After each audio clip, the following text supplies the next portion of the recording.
Hello everyone! Ayan, kumusta po sa inyo lahat? And samahan niyo po ako magluto nitong ating isa na namang napakasarap na ulam. Walang iba kundi itong ating ginisang Baguio beans.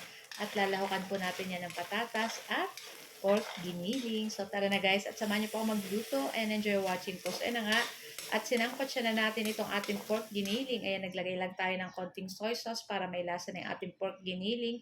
And pinalabas lang natin yung mantika nitong ating pork giniling. Pagkatapos ay pwede na tayong magisa nitong ating bawang at sibuyas. Hintayin lang natin lumabas yung bango or aromatic nitong ating bawang at sibuyas.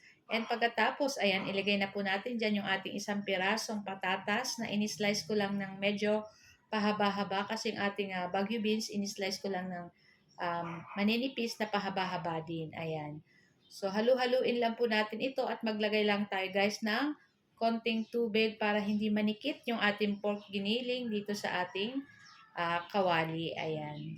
Tapos, syempre, titimplahan na rin po natin yan ng pamintang durog. Tapos, maglagay tayo ng 1/2 pork cube. And maglalagay din po tayo ng konting oyster sauce para sa ating pampalasa. So, mamaya kung medyo matabang pa guys, ay magdadagdag na lang tayo ng asin. Ayan, kung matabang pa. Tapos halu-haluin lang po natin iyan at ayan, mamaya magdadagdag pa po tayo ng tubig kasi masarap po sa mga ginisang gulay ay may konting sabaw-sabaw. Ayan. So, syempre, tikman na lang din natin kung medyo matabang pa guys. And kung matabang pa, dagdag na konting asin. So, this time, pwede na po natin ilagay yung ating Baguio beans. Ayan. Kung di nyo pa natatry yung ganitong luto guys sa Baguio beans, itry nyo na po. Masarap po pag may patatas at may red bell pepper. Ayan. So, nilagay na natin yung ating red bell pepper. Ayan. Naku, napakabango nito guys. At masarap din pong kainin ang bell pepper. Ayan.